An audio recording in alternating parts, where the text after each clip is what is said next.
Okay, so normally about now I would probably continue on with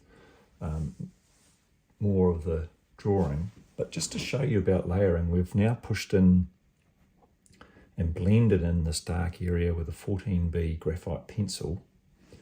But now, because we've pushed the pencil into the tooth of the paper, we can now layer again. So if I come down here and start layering over top of that, by building up the layers, I've sort of got about a medium strength, I suppose you could say, going on now. We're now pushing in another layer of pencil here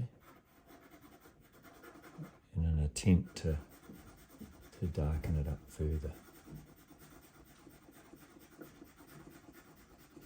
Again, just using the side of the pencil, maybe a medium strength, just avoiding the streaks. But now we've got that initial base layer on of the block out. We can come over again, as you can see, and just continue to darken that up. Of course, graphite pencil has its limitations too. Charcoal, for example, will go darker again, but making this 100% graphite pencil, and so at some point we'll reach the limit of just how black that will be. But when we know that, this is a good thing, you see. By knowing our dark is dark and our light is light, we can also get a sense of what the midtones will be. Midtones can be quite hard to pick out. So by first blocking out the darkest areas, and at least having some kind of reference that we have something as dark as it can be, and then something as light as it can be, like in here is going to be very light, the reflection on the hat. Then we'll know our extreme points. Of course, how we get white in a graphite picture like this is the white paper, so we just leave that area. It's going to be the whitest white.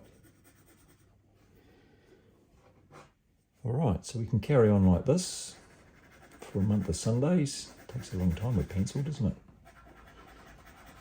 And pencil is to be very patient with it. And an A3 size drawing is probably considered a reasonably big drawing for a graphite pencil. So I'll carry on that way. Now you might notice that I'm going in different directions with the pencil. Again, it's just I'm trying to avoid any sign of strokes in the shadows. I don't want any pencil strokes shown. I just want it to be as smooth as possible. So that's slowly but surely layering and darkening up, and we can keep going and going with that. We could even blend in what I've done here further and then just try and push the absolute last out of the tooth as we approach its maximum capacity in holding this pencil.